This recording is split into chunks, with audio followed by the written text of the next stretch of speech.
પણ હજી ક્લેશ જ્યાં સુધી ભરેલા છે ત્યાં સુધી વિકારો જન્મવાના, વિકારો જન્મશે એટલે એને સપ્રેસ એક્સપ્રેસ કર્યા જ કરવાના.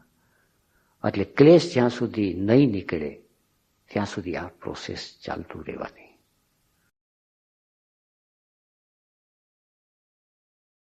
સૂત્ર 9.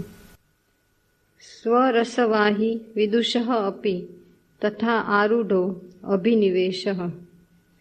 Flowing through life is the fear of death, the clinging to life, and it is dormant in all, even learned. સ્વરસવાહી વિદુષોપી તથારૂઢો અભિનિવેશ. સ્વરસવાહી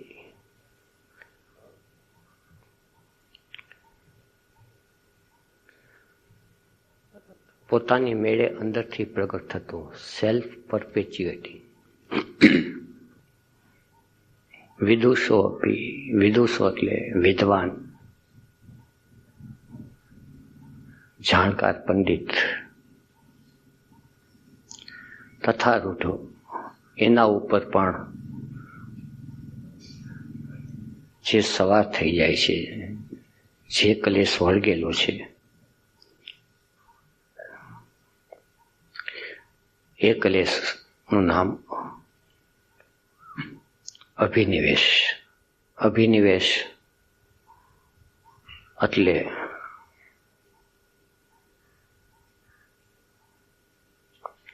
જીજીવિષા.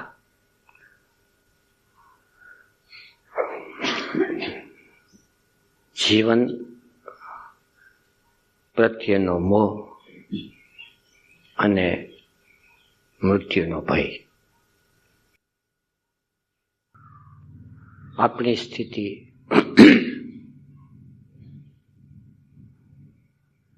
અત્યારે જીવ ભાવમાં છે.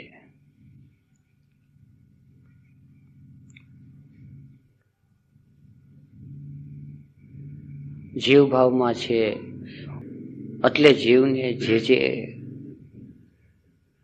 ઉપાધિઓ વળગેલી છે, જે સમસ્યાઓ ચોટેલી છે એ છે ક્લેશ.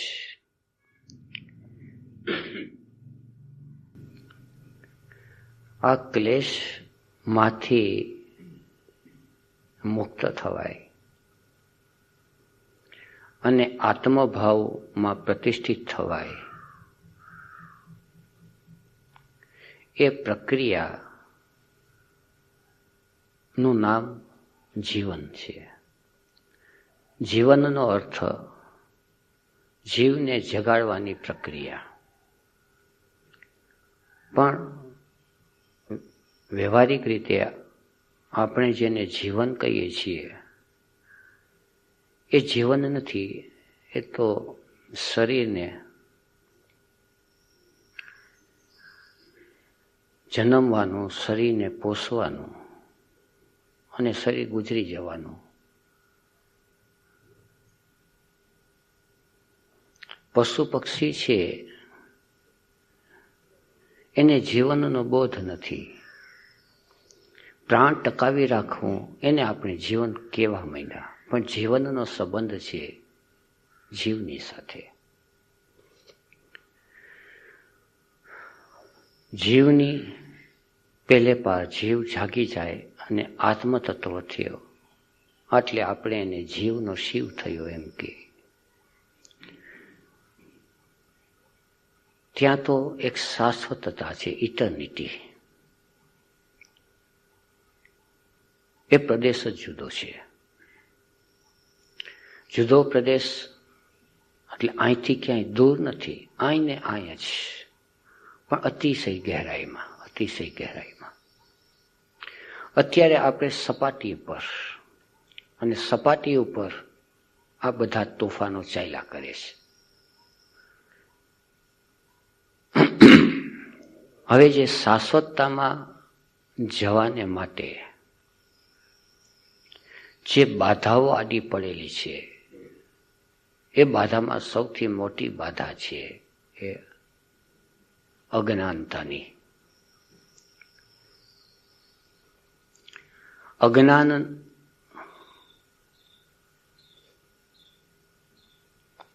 નો અર્થ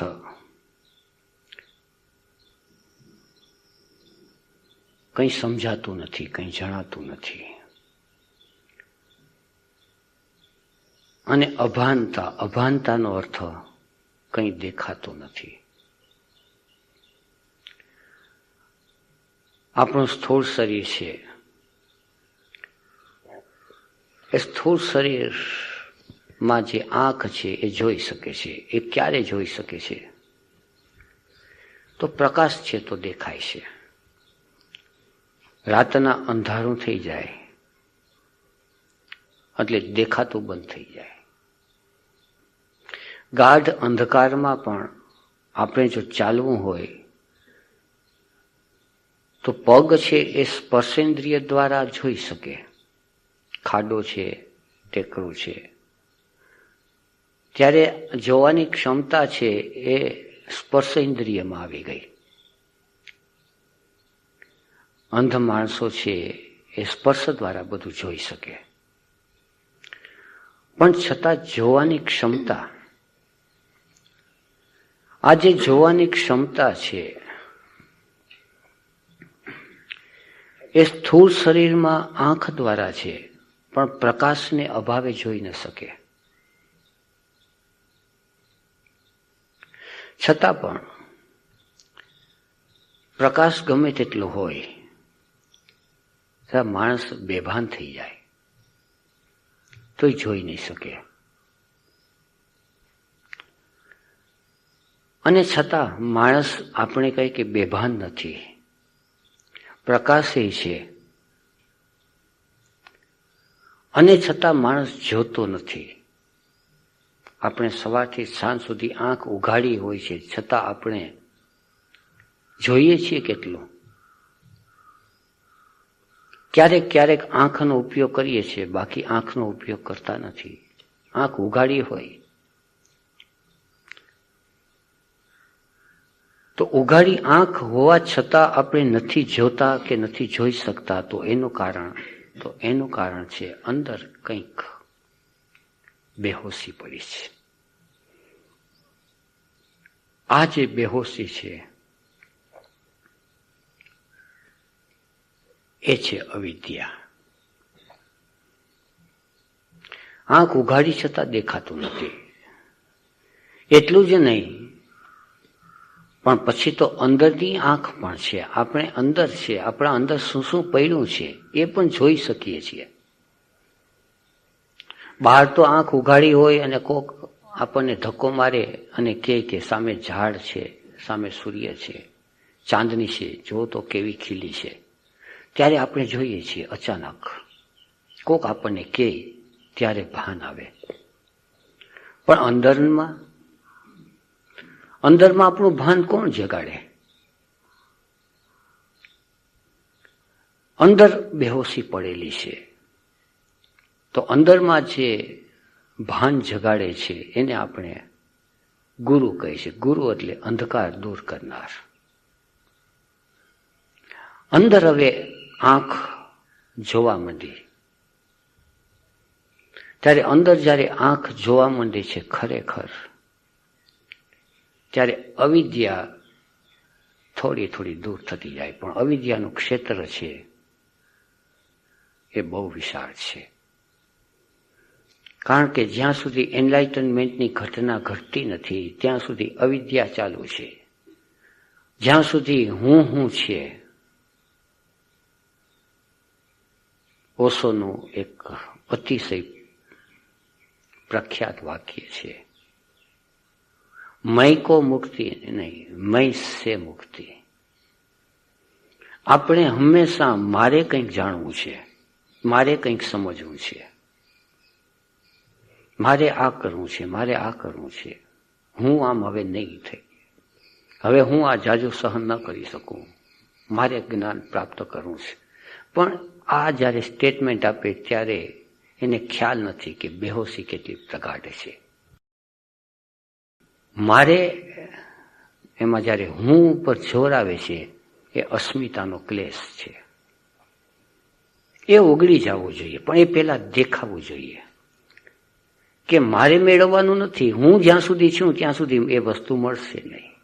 આ ભાન આવે એટલે અવિદ્યા છે એ થોડી ઓછી થાય, અસ્મિતા છે થોડી ઓછી થાય.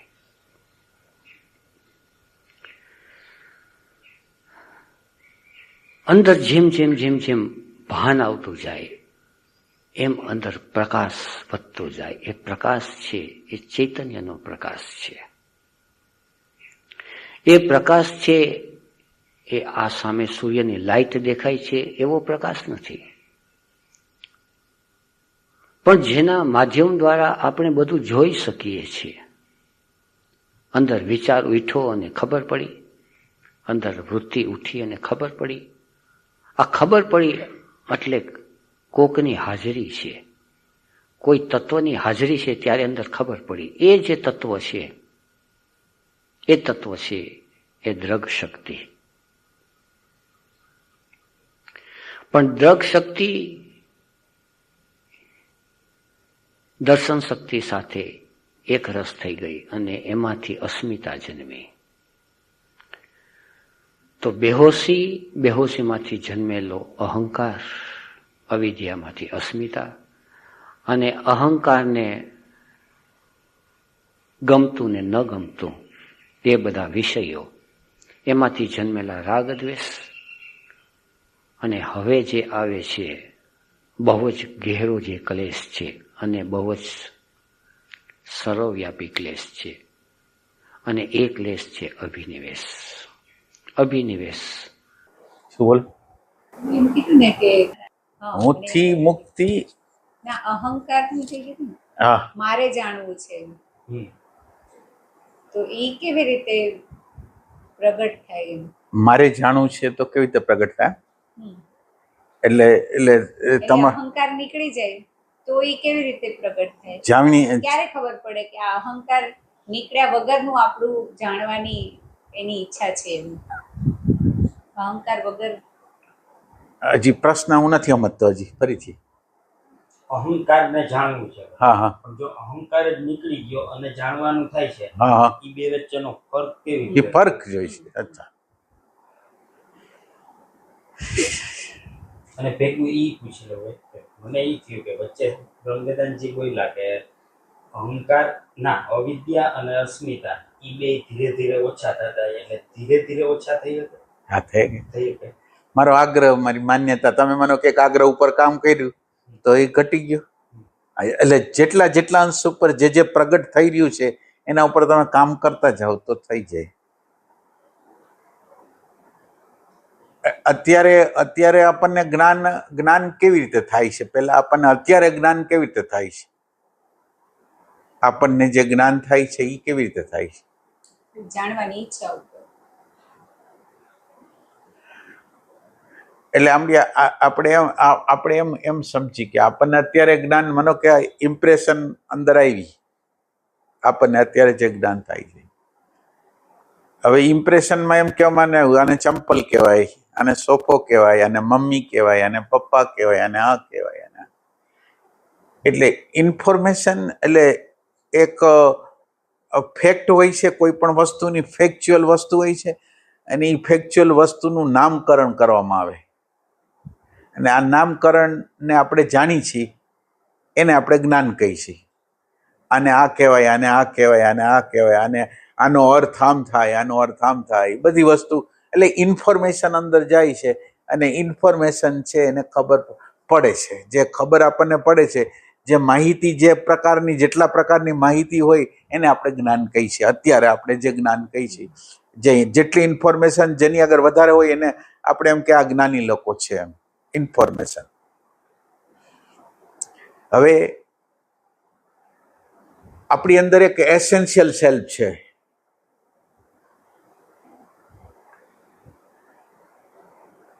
એટલે એક એસેન્શિયલ સેલ્ફ છે, એનો એક ભાગ છે એ આ જાણે છે, બહારની વસ્તુને જાણે છે અને એના દ્વારા તૃપ્ત થાય છે.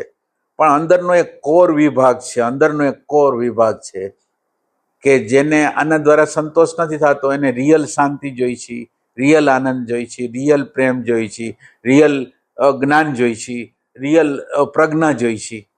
તો હવે આ જે ભાગ છે, એટલે જે આ જે ઇન્ફોર્મેશન વાળો ભાગ છે એ પરમાત્માની શોધ કરવા જશે તો એને કાંઈ નહીં મળે.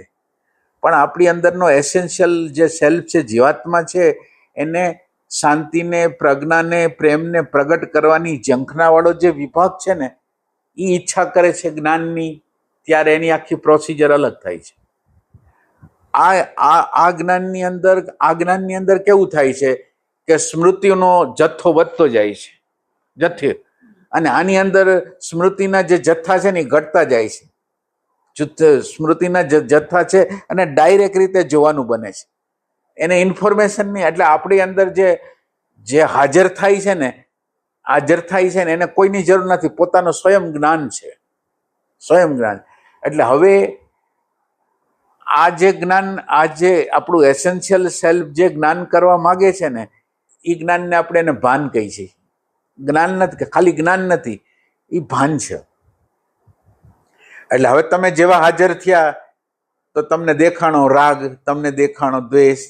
તો હવે રાગ દ્વેષ તમને જે જોવે છે ને એને આ મંજૂર નથી, અને એને કાઢવો છે અને સમજવો છે. એટલે એ શું કરે કે પ્રેઝન્ટ મોમેન્ટ રાખે, અવેરનેસ રાખે, અને ધીરે ધીરે ધીરે આગ્રહ, માન્યતા, ધારણા બધું કાઢતો જાય, ઈગો, ઇમેજ કાઢતો જાય. કાઢતા કાઢતા એક પલ એવી આવે બધું નીકળી જાય, બધું નીકળી જાય એટલે પોતે વયો ગયો. એ જે શોધ કરવા ગયો તો એ વયો ગયો, અને એ વખતે સ્વયંથી સ્વયંનો બોધ થાય. એટલે હાવ એમ્પ્ટી થઈ ગયું. હવે એમ્પ્ટીની અંદર આત્માનું પ્રતિબિંબ સ્પષ્ટ જેવું છે, અરીસો કેમ સાફ હોય ને એની અંદર ક્લિયર કટ પિક્ચર પડે, તો આની અંદર ક્લિયર કટ પિક્ચર પડ્યું, પ્લસ એની અંદર પોતાની અંદર જ બોધ છે. એટલે એ સમજી ગયો. હવે આ ઘટનાને તમારે વ્યવહારના મેદાનમાં વ્યવહારિક રીતે જોવી હોય ને તો એવી રીતે છે કે પહેલાના જમાનાની અંદર સ્ત્રી અને પુરુષના લગ્ન થતા ને ત્યારે એના મોઢા એને જોયા ન હોય. એટલે હવે જ્યારે પહેલી રાત હોય ને ત્યારે સ્ત્રીને એમ કે હું જોઈશ ને પુરુષને એમ કે હું જોઈશ. એટલે ત્યારે એને એક પડદો આમ ઘૂંઘટ નાખ્યો હોય એની. હવે લેડીઝને એમ થાય છે કે હું જોઈ લઈશ. હવે એ જેવો પડદો ઉપાડે છે ને એની આંખ બંધ થઈ જાય છે અને પુરુષ જોઈ લે છે. એટલે જ્યારે ઘૂંઘટ નીકળી જાય છે ને, જે શોધ કરનારો હતો ને એ લેડીઝ હતો, આપણે આંતરિક રીતે એ લેડીઝ હતો. એને એમ હતું કે હું ભગવાનને જોઈશ. એને બદલે જેવું આ શાંત થયો ને એટલે ભગવાને જોઈ લીધું, પોતાને જ જોઈ લીધો. એટલે ઈ સેન્સથી એમ જાણી શકવાનું. અને તમારો પ્રશ્ન શું હતો? ધીરે ધીરે નીકળે. હા, એટલે ઓમ એક સેન્સથી ધીરે ધીરે એટલે તમે ધીરે ધીરે નો અર્થ એમ સમજો કે તમે આમ રસ્તો એક રસ્તો અંધારા વાળો રસ્તો છે, અને અંધારા રસ્તાની આગળ તમારી આગળ બેટરી છે, તો તમે જેમ જેમ આગળ જતા જાઓ એમ હવે આમ રસ્તો કપાતો જાય. તમે જેમ એક પગલું મારો, બીજો પગલું મારો, એટલે આગળ જતા જાઓ, પ્રકાશ આગળ થતો જાય.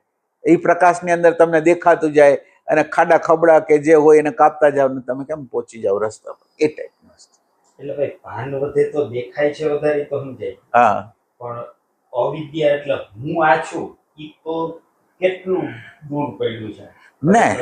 ના એટલે ઓમ અત્યારે તમે આમ જોવો તો આપણે તમને બતાવી જ છીએ કે એટેન્શન ન હોય તો તમને કોઈ ભાન ન થાય. તમારી હાજરી ન હોય તો તમને કાંઈ ભાન જ ન થાય. તમે છો તો ભાન થાય. તો તમે છો એ ભાન છે એવું જો તમે જ્ઞાન કરો, અને બાકીની બધી વૃત્તિઓ ગમે એટલી લાખો કરોડો વૃત્તિઓ હોય, તમે એના દ્રષ્ટા છો, એ સમજ છે ને એ ધીરે ધીરે આને કાપતી જાય એમ. એટલે જરૂર છે આ જ્ઞાનની, જડ અને ચેતન બે, એટેન્શન અને વિચાર. આપણે અત્યારે એનું નામ આપણે એટેન્શન અને વિચાર કરી દીધું. પછી એટલે ખબર નહીં આની સાથે રિલેટ છે કે નહીં, કઈ વાંધો આની સાથેનું જ લાગે હા. કે આપણા જે કર્મો હોય હા, એ આપણને આ બધું જોવા દેવા માટે કે એના માટે આડા આવે. એ બહુ આડ આવે. કારણ કે જીવાત્માની અવસ્થા એવી છે કે જીવાત્મા પોતાની ભૂલ જોવા માંગતો નથી. આ જ પેલું કર્મ આ છે કે જીવાત્માને પોતાની ભૂલ નથી જોવી, ને ભૂલ દેખાડનાર હોય ને એની આગળ જવું નથી. તમારો આપણને સમજાઈ જાય કે આપણે આ જે કર્મ કર્યું એ ખોટું હતું અને એનો પશ્ચાતાપ, તો પછી એ આપણને જોવા દેવામાં મદદ કરે કે અથવા તો કેવી રીતે એ થઈ ગયું છે તો ભૂતકાળમાં ના, એટલે ભૂતકાળમાં કર્મ ભલે ભૂતકાળમાં થઈ ગયું, પણ કર્મના અંદરના ટ્રેક પડેલા છે. હું અને મારાના જે ટ્રેક પડેલા છે, એટલે દાખલા તરીકે તમને એમ કહેવામાં આવે કે આ તમારી ભૂલ છે અત્યારે, કાલના કર્મ જે હોય ભલે રહ્યા, અત્યારે તમને એમ કહે કે આ તમારી ભૂલ છે, અને તમારી અંદરનો હું એનો સેલ્ફ ડિફેન્સ કરે છે. આ પ્રતિબંધક કર્મ છે. હવે જો એ એક્સેપ્ટન્સ કરે તો એનો રસ્તો ખુલે. હવે જો એને કબૂલ નહીં કરવા દે, પોતાની ભૂલને કબૂલ કરવાની ના પાડશે અંદરનું જસ્ટિફિકેશન, તો એનો રસ્તો અત્યારે પ્રતિબંધક કોક મોટા કર્મ છે. હજી પ્રતિબંધક એટલે અંધારું છે, એને કંઈ દેખાતું નથી. એને કહેવામાં આવે છે છતાં એને દેખાતું નથી. એ ટાઈપની વસ્તુ. તમે માનો કે તમને એક નકશો આપવામાં આવે અને નકશાને તમે સમજી ગયા કે આ નકશો છે. હવે એ નકશો તમને બતાવ્યા પછી પણ તમે એ રસ્તે હાલવા ન માંગતા હો, તો એ પ્રતિબંધક કહેવાય. એટલે એક આપણા કર્મો છે એ આપણને એ રસ્તે જવા નથી દેતા, એવું કહી શકાય. એટલે આપણી અંદર અંધારું એટલું બધું છે કે હાવ કરતા હાવ આપણી ખોટી બિલીફ સિસ્ટમ, ખોટી માન્યતાઓ, ખોટો અહંકાર, ખોટી ઇમેજ, એનો બચાવ કરવા માંગે છે. એ પ્રતિબંધક કર્મ છે.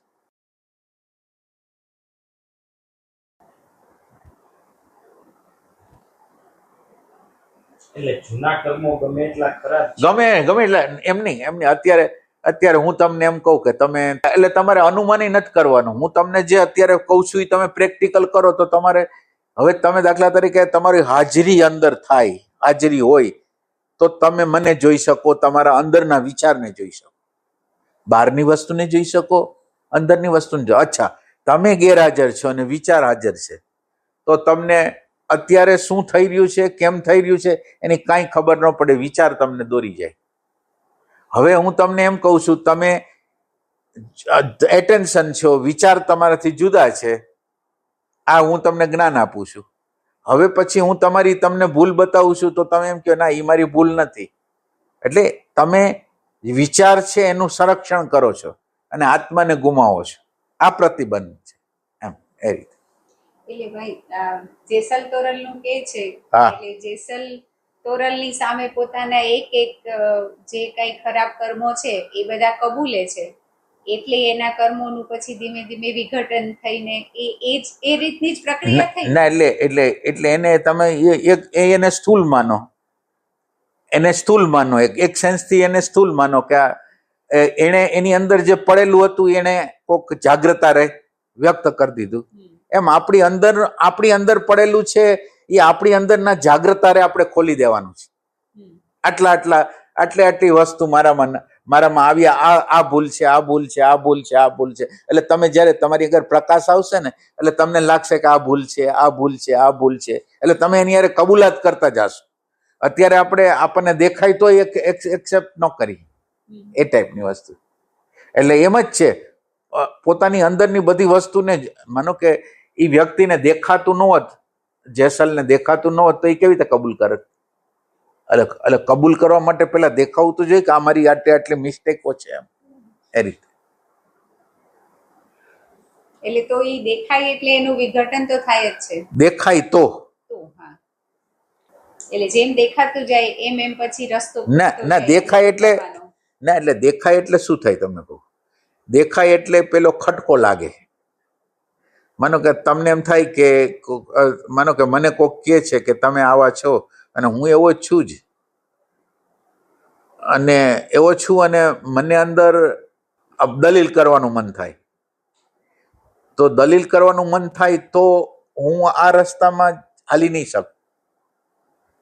જો મારું આ ભૂલ છે એ હું અંદરથી એક્સેપ્ટ કરું તો ચાલુ થાય, એમ એ રીતે.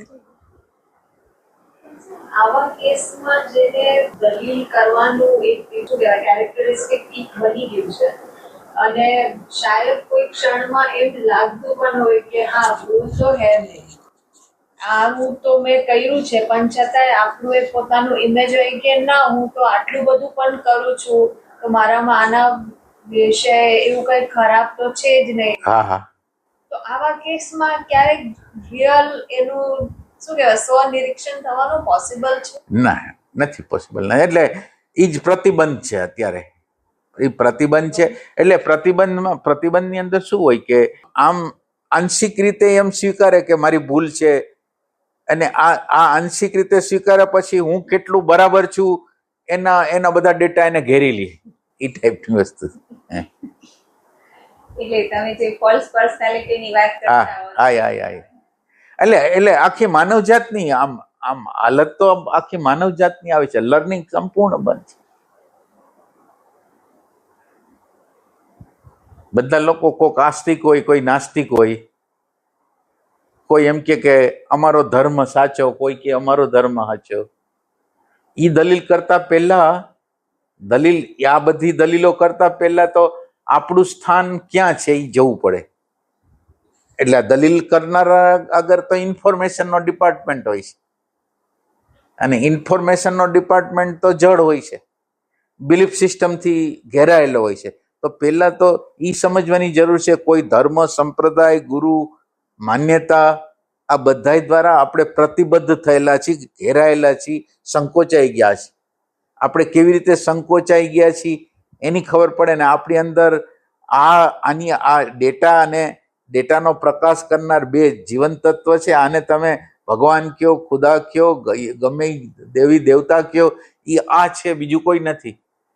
બહાર તમે દલીલ કરતા રહ્યો પણ તમે તમારું અંદરનું માળખું જે દલીલ કરે છે કે ભગવાન છે, ભગવાન નથી, એ ભગવાન એ બધું જ્ઞાતમાંથી તમને જે ઇન્ફોર્મેશનના એક વ્યક્તિ ક્રિશ્ચિયનમાં જન્મી, એક હિન્દુમાં જન્મી, એક મુસલમાનમાં જન્મી, તો હવે જે જાતિમાં જન્મી ત્યાંનું કન્ડિશનિંગ એને આવશે, એના ક્રિયાકાંડો, એની માન્યતાઓ, એની બિલીફ સિસ્ટમો. હવે આમાં સત્યતા નથી, આ જ સત્ય નથી. હવે આના ઉપર આપણે આખી ઇમારતો ઊભી કરશું તો કેમ થાય?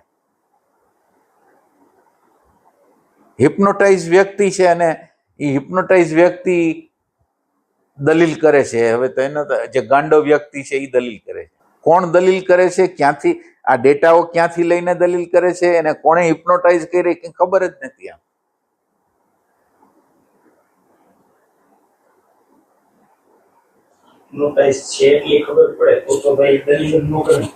ના, એટલે આ અંદરની લુચ્ચી આવી હોય, થોડી વાર માટે બધી વસ્તુનો સ્વીકાર કરતું હોય એવું દેખાડે, અને પાછું જ્યારે મૂળ જગ્યા આવે ત્યારે પોતાની જ માન્યતાને ચેટી કે હું બધી વસ્તુને હું સ્વીકારું છું એમ કહી દે. અને ક્યાંક એવું વાક્ય આવી ગયું કે જે બિલીફ સિસ્ટમને ટચ કરતું હતું ધુઆ ફુઆ થઈ જાય.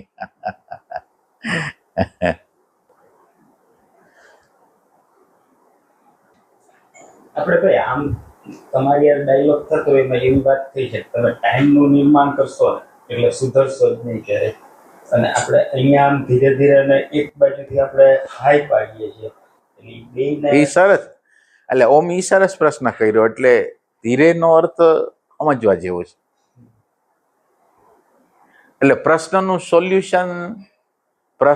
સોલ્યુશન તમે કેવી રીતે કરશો? ધીરે ધીરે છે એ એક પ્રકારનો સમય છે. અહીંયા આપણે જે ધીરે ધીરે કહીએ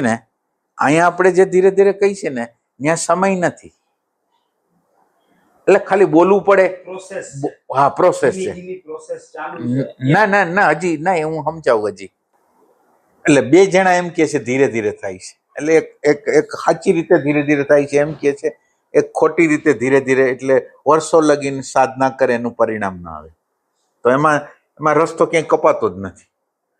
તો પ્રશ્નને કાપવા માટે થઈને પ્રશ્ન છે ને એને કાપવો હોય ને, એટલે પ્રશ્ન શું, આપણે એક પ્રશ્ન લઈ, કાલ્પનિક પ્રશ્ન લઈ. હા, એક કાલ્પનિક આપણો એક પ્રશ્ન હોય લઈ લે. ક્રોધ ઉપર કંટ્રોલ કરવો છે. આ ક્રોધ ઉપર હવે ક્રોધ ઉપર મારે કંટ્રોલ કરવો હોય તો માનો કે એક સ્કૂટર બંધ પડી ગયું છે અને મારે રિપેર કરવું હોય તો મારે શું કરવું છે? એમાં ક્યાં ફોલ્ટ છે એ ગોતવો પડે. તો ક્યાં ફોલ્ટ છે એની સામે તો આવવું પડે કે ન આવવું પડે? એમ મારે ક્રોધ ઉપર કામ કરવું છે તો ક્રોધની સામું આવવું જોઈએ. ક્રોધ અને હું બે આમને સામને આવવા જોઈએ.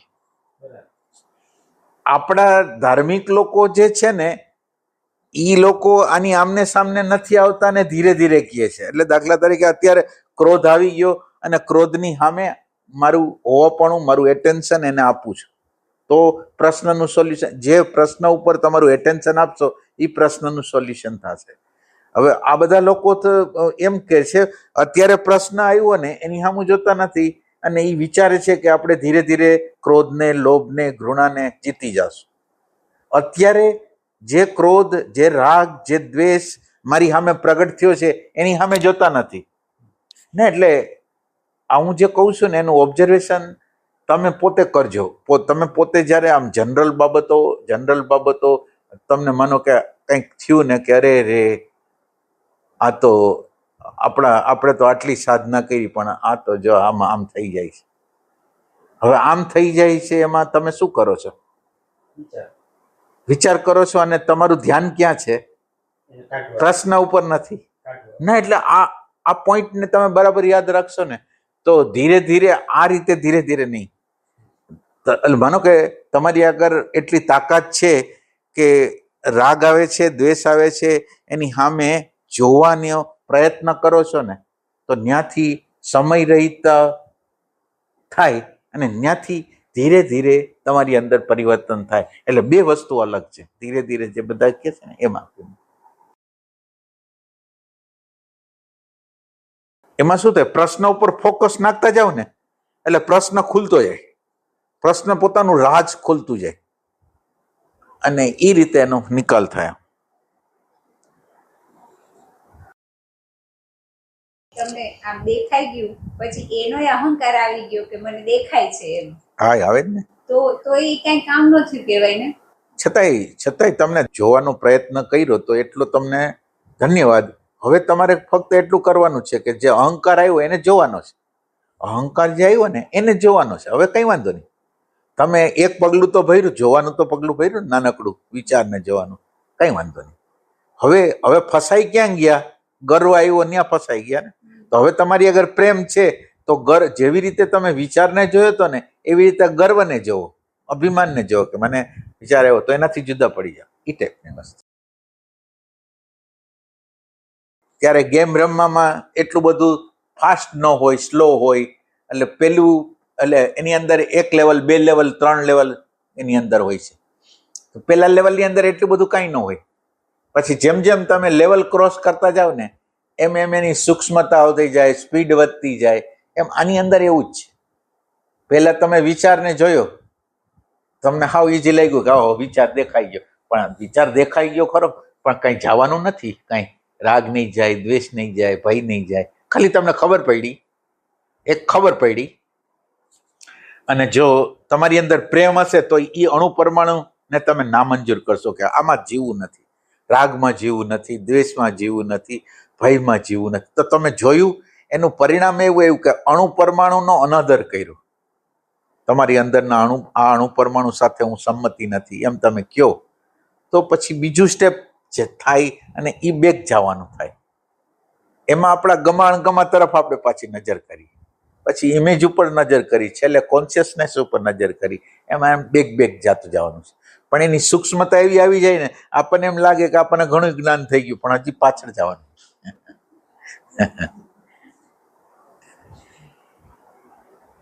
આમ આની અંદર તો શું થાય? મને ખબર નથી ની અવસ્થા છે ને એના જેવી બેસ્ટ એક અવસ્થા નથી, ખબર નથી. એટલે સતત હું ને ટકી રહેવાની ઝંખના. હું કોઈ પણ હિસાબે ખલાસ ન થઈ જાઉં, હું કોઈ પણ હિસાબે ટકી રહું. આ ઝંખના છે એ પણ એક ક્લેશ છે. કોઈ પણ હિસાબે હું ટકી રહું. અને એ ઝંખના છે એ આપણને અસ્તિત્વથી, જીવનના રસથી, પ્રભુ પ્રસાદથી એ આપણને વંચિત રાખે છે. હવે એને ધીરે ધીરે સમજીએ કે એ ઝંખના ક્યાં ક્યાં પડેલી છે. આપણી અસ્મિતા જ્યાં જ્યાં ફેલાયેલી પડી છે ત્યાં ત્યાં રાગદ્વેષ ફેલાયેલા છે અને ત્યાં ત્યાં અભિનિવેશ પડેલો છે. અવિદ્યાનું તો ક્ષેત્ર છે અને એ ક્ષેત્ર છે એક અર્થમાં કહીએ તો એ જબરજસ્ત પડતો છે. પહેલી બાજુ વિદ્યા છે, આ બાજુ અવિદ્યા છે. પહેલી બાજુ પ્રકાશની દુનિયા છે, આ બાજુ અંધકારની દુનિયા છે. આપણે બરાબર સંધ્યા કાઢીએ છીએ, મધ્યમાં છે. પૂરો પ્રકાશ પણ નથી, પૂરો અંધકાર પણ નથી. પશુ પક્ષીની સૃષ્ટિમાં હોત તો કોઈ ચિંતા નથી. અવિદ્યાના ક્ષેત્રમાં અંધકાર જ હતો પૂરેપૂરો. પ્રકાશ શું છે એનું પણ ભાન નહોતું. તો અંધકારમાં, ગાઢ અંધકારની અંદર પણ એક શાંતિ છે, નિદ્રાની શાંતિ. અને પૂર્ણ પ્રકાશમાં પણ એક શાંતિ છે, પણ એ શાંતિ છે એ ઝગમગતા પ્રકાશની ઉપલબ્ધિની શાંતિ છે, તૃપ્તિ છે. પણ વચલી હાલત છે એ ડામાડોળ છે, બેહોશ છે. નથી અંધકારમાં જઈ શકતા, નથી પ્રકાશની અંદર ગતિ થઈ શકતી. અંધકારમાં જઈ શકવાનો કોઈ ઉપાય પણ નથી, કારણ કે કુદરતે આટલે સુધી લાવીને મૂકી દીધા છે. એટલે રસ્તો તો એક જ રહ્યો કે પ્રકાશ તરફ ગતિ કરવી જ રહી. એટલે જે લોકો જાગ્રત ચેતના આવે છે વારંવાર આપણને ઘોંચપરણો કરીને એ તરફ ધકેલે છે. એને શું પડી છે? આપણને ઘણીવાર એમ લાગે કે શું કરવા વિના કારણ, જ્યાં પડ્યા હતા ત્યાં મજાના છે. પણ સવાલ એ નથી, થોડાક જાગી તો ગયા છે જ. પ્રબુદ્ધ ચેતનાને ઓળખી શકીએ છીએ, એની વાણી સમજી શકીએ છીએ, એટલું તો ભાન આવ્યું. નહીં તો પ્રભુ ચેતનાને યાદ કરવાની જરૂર નથી, એને પગે લાગવાની જરૂર નથી, સંન્યાસ લેવાની જરૂર નથી, માળા લેવાની જરૂર નથી, ધર્મ ધ્યાન કરવાની જરૂર નથી. ખાઈએ પીએ ને મજા કરીએ. પણ ખાઈએ પીએ ને મજા કરવામાં તૃપ્તિ હવે ન રહી. એટલે એટલું તો જાગી તો ગયા, પણ પ્રકૃતિ છે એટલી સહજતાથી ને સરળતાથી આપણને જગાડતી પણ નથી. એની રમત છે બહુ ઊંડી છે. અને આજે યોગ સૂત્ર દ્વારા એની રમતને થોડે થોડે આપણે અંશે એની રમતના ભ્રમઝાળના તાણાવાણા ક્યાં છે એ સમજવાની કોશિશ કરીએ. પણ ફરીથી કહું કે બુદ્ધિથી જેટલું સમજાશે એટલો અહંકાર મજબૂત થશે. બુદ્ધિ એટલે ફોર્મેટરી એપેરેટસ, આપણે જેને બુદ્ધિ કહીએ છીએ. ફોર્મેટરી એપેરેટસ એટલે શબ્દનો સંગ્રહ. શબ્દના સંગ્રહને આધારે બધી વસ્તુ સમજાઈ જશે, પણ છૂટાશે નહીં. અવિદ્યા તો ત્યાં ને ત્યાં છે. અનુભવને આધારે જો કોઈ જ્યારે સમજાય, આ તો હું અત્યારે જે કહીશ, યોગ સૂત્ર જે કંઈ કહેશે એ તો નકશો હશે, યાત્રા તો જાતે કરવી પડે છે. તો અસ્મિતા જે છે એ અસ્મિતા અત્યારે આપણે પ્રકૃતિ તરફથી આવેલી અસ્મિતા, ગુરુજીએફ એને એસેન્શિયલ સેલ્ફ કહે છે. પછી સમાજ તરફથી મેળવેલી અસ્મિતા એને પર્સનાલિટીનો સેલ્ફ કહે છે. અને આપણી ઇમેજ તરફથી મેળવેલી અસ્મિતા એ ફોલ્સ પર્સનાલિટી. હું મારી જાતને કંઈક માની લઉં છું અને મારી જે ઇમેજ છે એને બીજા બધા ટકાવે છે, એ બધી ફોલ્સ પર્સનાલિટી. એટલે અસ્મિતા પેલા ક્યાં પડેલી છે? એટલે એ જે ફોલ્સ પર્સનાલિટીમાં શું સમજે આપણે? ફોલ્સ પર્સનાલિટી એક સમાજ તરફથી આવી છે. સમાજ તરફથી જે આવી છે કે ભાઈ માં હોય તો આપણે એના દીકરા, બાપ હોય તો બેટા, સાસુ હોય તો વહુ. આ બધું સોશિયલ, એ સિવાય સોસાયટીના જે વેલ્યુએશન છે એ આપેલા છે. પણ હવે આ ફોલ્સ પર્સનાલિટીમાં એણે શું કીધું? આપણે આપણી પોતાની જે ઇમેજ બનાવી ના, એટલે ઇમેજની અંદર ખાલી સામાન્ય ઇમેજની વાત નથી કરતા, એ સિવાય કંઈક વધારે વાત કરે છે. માનો કે તમે અત્યારે કોઈ આ સંસ્થામાં જાઓ છો અને આ સંસ્થાના તમે પ્રમુખ થઈ જાઓ, માનો કે આ સંસ્થામાં તમે પ્રમુખ થઈ જાઓ, તો આ પ્રમુખપણું જે તમારું છે ને એ ફોલ્સ પર્સનાલિટી.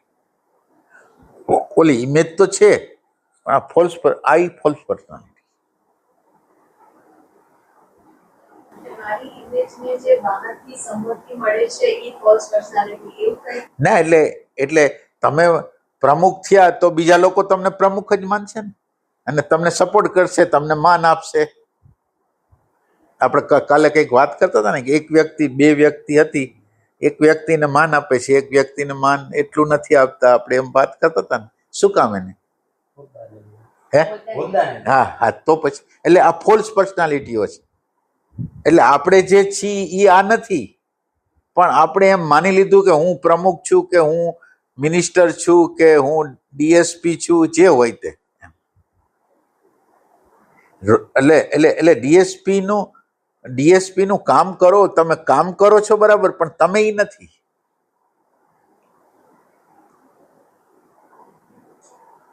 એટલે આ એક એનો અર્થ સમજવા જેવો. એ પેલા તપાસવું જોઈએ, એટલે અવેરનેસ ત્યાંથી શરૂઆત કરવી પડે. તો મારી અસ્મિતા છે હજી લાયન્સના ગવર્નરમાં, કે રોટરીના મેમ્બરમાં, કે પાર્લામેન્ટના સભ્યમાં, કે એમાં ગમે ત્યાં પડેલી હોય. તો જ્યાં અસ્મિતા પડેલી છે ત્યાં રાગ, દ્વેષ અને અભિનિવેશ પડેલા છે. તો ત્યાંના રાગ દ્વેષ જુદા હોય. મને કેટલા વોટ મને મળ્યા. આપણાથી ક્રિકેટની રમત રમવી હોય તો captain, vice captain, wicket keeper ને આ બધું, અને આમ નક્કી થાય કે આ એક રમત રમવી છે, તો એ રમતના વિભાગ રૂપે આ બધું નક્કી કર્યું. એટલે એનો અર્થ એમ નથી કે આમ છું, રમત છે ને રમતની મજા લેવી છે, તો એના માટે છે. ઓફિસમાં સાહેબ હોય તો ઘરમાં પછી સાહેબ થઈને જ રહેતા હોય. ના, ના ઈ એક બીજી વાત. ઓફિસના સાહેબ છે ઈ પોતે માને ને કે હું ઓફિસનો સાહેબ છું, ઈ પણ ફોલ્સ પર્સનાલિટી. હા, પણ એ ઘરમાં પછી એવી રીતે જ રહેતા હોય. એમ ઘરમાં નો રહેતા હોય તો એ માનવું ઈ જ અવિદ્યા થઈ ગઈ ને, કે હું શું છું એ નથી ખબર એટલે. હા. તો એ મતદાર પ્રત્યે મને રાગ જાગે, અને જેટલા મતદારોએ મને ન ચૂંટ્યું હોય એના પ્રત્યે મને દ્વેષ જાગે. અને જે સ્થાન ઉપર હું બેઠો છું એ સ્થાન છે, એ સ્થાન કોઈ હિસાબે મારા હાથમાંથી છટકી ન જાય. એ છે અભિનિવેશ, ફોલ્સ પર્સનાલિટી પર અભિનિવેશ. અને આ બધા જે છે પતંજલિના ખ્યાલમાં નહીં હોય કે અભિનિવેશ આટલે હદ સુધી પહોંચશે. કારણ કે યોગ સૂત્ર જે છે ને એ તો બહુ ઘેરી અવસ્થામાં જ્યારે જાય છે ને, ક્લેશના મૂળમાં, એની વાત કરે છે. પણ પતંજલિ તો સાચા દર્દની વાત કરે છે. પણ આપણી હાલત તો એવી છે ને કે સાચું દર્દ તો એક બાજુ થયું, આપણે ભ્રાંતિજન્ય દર્દ ઊભું કર્યું. ભ્રાંતિજન્ય એટલે પાર્લામેન્ટની ખુરશી ચાલી જાય કે રે, એમાં કુદરતને કંઈ નિસ્બત નથી, અથવા બીજા કોઈને કંઈ નિસ્બત નથી. આપણી પાસે 2 પૈસા મળે કે 2 પૈસા જાય, કરોડપતિ થાય કે ન થાય, અસ્તિત્વમાં ક્યાંય કોઈની નોંધ નથી લેવાતી. પણ ફોલ્સ પર્સનાલિટીમાં અત્યારે આપણે હજી વાસ્તવિક તો સ્થિતિ નથી આવી, આ તો એક ભ્રમણાની સ્થિતિ છે. તો ભ્રમણાની સ્થિતિમાં મારું મકાન, એટલે મારા મકાન જેટલું મોટું એટલી મારી અસ્મિતા મોટી, અને મારા મકાનની ચીજ વસ્તુ પ્રત્યે મારા રાગ દ્વેષ, અને મારું મકાન મારા નામ પરથી ચાલ્યું ન જાય એ અભિનિવેશ. મારા નામ પર એવું જોઈએ, પછી બીજા ગમે ત્યાં રહે, શું કરે. એટલે સતત જ આપણને આ જીવનમાં આપણને ટકી રહેવાની વૃત્તિ છે. ટકી રહેવાની વૃત્તિ છે. એ ટકી રહેવાની વૃત્તિ અત્યારે આપણે સૌથી વધારે we are identified with our name, આપણા નામની સાથે છે. અને નામ છે એ ફોલ્સ પર્સનાલિટી છે, એ સિવાય કંઈ નથી. કોકે આપેલું નામ છે, ગુરુ છે, એ નામ છેકી નાખે તો છેકી નાખે. પણ સરકાર, કાયદા કાનૂન એ બધામાં આપણું નામ મહત્વનું છે. હવે આ જે નામ છે એ નામ એ મારી અસ્મિતા બની ગઈ. આ નામ છે તો હું છું. હવે ખરેખર શરીર છે એ હું, શરીરની અંદર ભીતર રહેલો એસેન્શિયલ સેલ જીવ એ હું, જીવની પછાડે રહેલો આત્મા, આત્માની પછાડે રહેલું પરમ ચૈતન્ય, આ બધા હું માંથી નીકળી અને જે મારું નામ છે ત્યાં સુધી હું ઉતરી ગયો. ગુડ શેફ એને ફૂડ ફોર ધ મૂન કે નામની સાથે આટલું આઈડેન્ટિફિકેશન થઈ ગયું. અને નામ શું છે તો લઈને નતા આવ્યા, કોકે પાડ્યું અને માઇન્ડના કન્ડિશનમાં એ ઉતરી ગયું.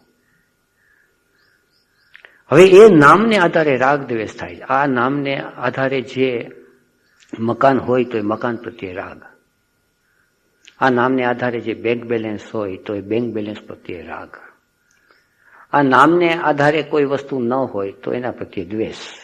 આ આપણા નામે નથી. અને કુદરતની અંદર આપણે કહીએ કુદરતે કોઈના નામે કંઈ પણ વસ્તુ રાખી છે. અવળી મોટી વિશાળ દુનિયા, સૂર્ય, ચંદ્ર, તારા, નદી, સરોવર, જંગલ, ખુલ્લું આકાશ મૂક્યું છે. બધા પશુ પક્ષીઓ એની અંદર હળી મળીને રહે છે. આપણે હળી મળીને રહી શકતા નથી. તો આડું શું આવે છે? તો જ્યાં સુધી ફોલ્સ પર્સનાલિટીની અસ્મિતા છે, એટલે ફોલ્સ પર્સનાલિટીનો અભિનિવેશ છે કે મારું નામ ટકી રહેવું જોઈએ. તો પેલા સ્વરસવાહી, સ્વરસવાહી એટલે એમાંથી ને એમાંથી જ ઊભું થતું. અત્યાર સુધી એક મકાન હતું તો મકાન સાથે કંઈ નહોતું, આપણે રહેતા હતા. કોઈ કે ખાલી કરી દેવું તો ખાલી કરી દીધું, પણ મકાન આપણા નામનું થયું, ધંધો આપણા નામે થયો, ખેતી આપણા નામે થઈ. પછી એ સતત રહેવી જ જોઈએ. આ સતત રહેવાનો જે આગ્રહ છે, clinging to life and fear of death. હવે નામના માધ્યમ દ્વારા હું જીવવા માંગુ છું, અને એ આપણને ખ્યાલ પણ નથી કે શરીર છૂટી જાય તો મારા નામે કોઈ આશ્રમની અંદર આટલી જગા, કે મારા નામે મંદિર કે આરસપાળની અંદર કોતરાવી દે. અને કોનું નામ કોતરાવ્યું છે એ કોઈને ખબર નથી, કારણ કે બધા આવીને નામ વાંચે, ગમેનું નામ કોતરે, ફેર શું પડે છે? ઘણી વાર ક્યાંક જાય ને કેટલાય નામ વાંચતા હોઈએ, આપણે કોઈને ઓળખતા તો હોય નહીં, નામ વાંચી લીધા, અને નામ ગમે કોઈતરા હોય, શું ફેર પડે? પણ છતાં જીવ છે ને, શરીર છોડતો હોય અને જીવ ચાલ્યો જતો હોય, એને એમ લાગે કે મારું નામ કોતરાઈ ગયું છે એટલે કોક મને યાદ કરશે. પણ કોને યાદ કરે? કોઈ ઓળખે નહીં તો. પણ બેહોશી એટલી પ્રગાઢ છે કે નામ કોતરા વિના હાલતું નથી. એટલે ક્યાં સુધી અભિનિવેશનો ક્લેશ પહોંચે છે. પછી એમ થાય કે આ ભૂત થઈને ભટકે છે, પણ ન થાય શું બીજું? નામ સુધી એને પહોંચી ગયો.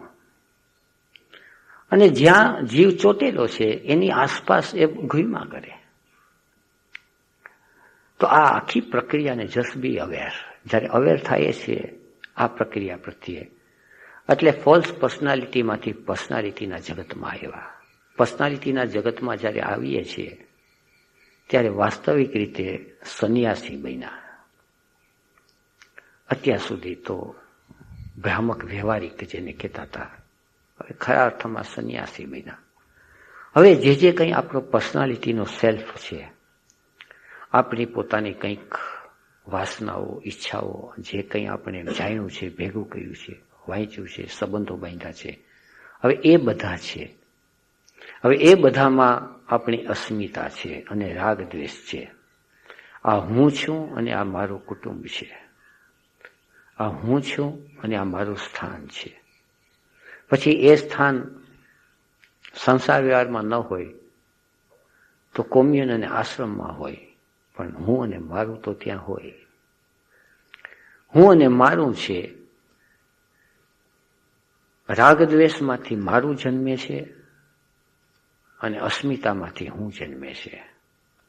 અને આ બધું છે એ સતત એમને એમ રહેવું જોઈએ. આવી ઝંખના છે એ સતત ચાલ્યા કરે છે. બાકી તો કુદરત તો છે, જેને હું મારું કહીએ છીએ એને વેરવિખેર કરી દે. જેને આપણે મારી વસ્તુ કહે છે ક્યાંક બીજે ચાલી જાય, મારી વ્યક્તિ કહે છે ક્યાંક બીજે ચાલી જાય.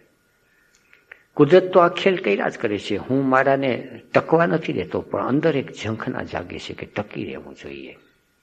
આ ચાલ્યું જાય છે અને જે પીડા થાય છે, આ જે પીડા થાય છે એ અભિનિવેશના ક્લેશને કારણે. ચાલ્યું ગયું તો સહજતાથી સ્વીકાર કરી લીધો.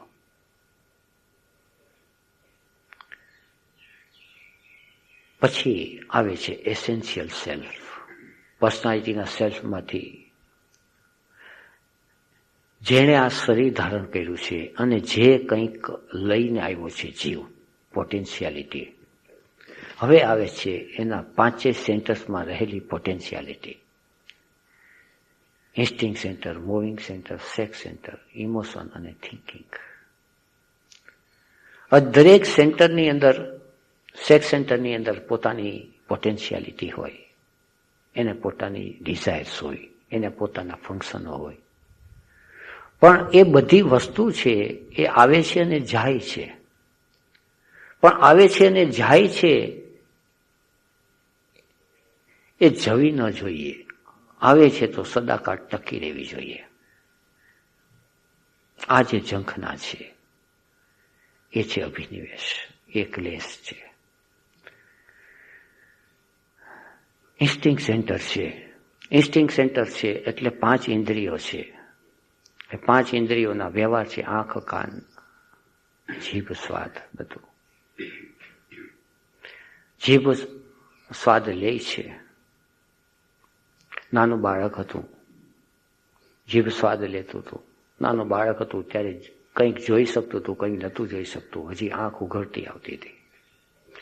પણ આંખ ઉઘડી ગઈ, 50-60 વર્ષ થાય અને પછી આંખે મોતિયો આવવા માંડે અથવા દ્રષ્ટિ ઝાંખી પડવા માંડે અને અંદર એક પીડા થાય છે. હવે ટકી રહેવું જોઈએ. ઇન્દ્રિયનો વ્યવહાર છે પૂરેપૂરો ટકી રહેવો જોઈએ અને કુદરતની અંદર એ ટકતું નથી અને અંદર પીડા થાય છે. આ પીડા છે અભિનિવેશની. શરીર છે અને શરીરની ઇન્દ્રિયો અને શરીરની કર્મેન્દ્રિયો. શરીર પોતે તો બધા અંગ ઉપાંગોનું મળેલું છે ને,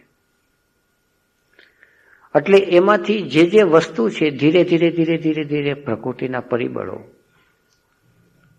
અને આપણા પોતાના દૈનિક કાર્યક્રમ, જીવન વ્યવહારને આધારે કોઈને કોઈ અંગ ઉપાંગો નબળા પડે અને અંદર પીડા થાય. આ જે પીડા જે થાય છે એ ક્લેશ અભિનિવેશનો અને આ સહજ પ્રકૃતિનું કાર્ય છે. તો એસેન્શિયલ સેલ્ફ છે એ શરીર લઈને આવ્યું છે અને શરીરની અંદર દરેક પ્રકારની ક્ષમતા લઈને આવ્યું છે. પણ એ ક્ષમતા છે એ જીવનકાળ દરમિયાન અમુક ક્ષમતા વિકસિત થઈ હોય અને પછી સાધનની કમજોરીને કારણે એ ક્ષમતા ત્યાં ને ત્યાં સ્થગિત થઈ ગઈ. પણ અંદર એક પીડા થાય છે. જેમ કે થિંકિંગ સેન્ટર છે, તો થિંકિંગ સેન્ટરની ક્ષમતા છે નવું નવું જાણવું, વિચારવું. જ્યાં સુધી મગજ શક્તિ કામ કરે છે ત્યાં સુધી નવું નવું જાણતું જાય છે અને પછી જાણવાની ક્ષમતા હવે યાદ રહેતું નથી, સ્મૃતિ ઘટવા માંડી, વાંચવાનું ઓછું થઈ ગયું. હવે સમજ શક્તિ છે નબળી પડવા માંડી અને અંદર એક પીડા થાય છે.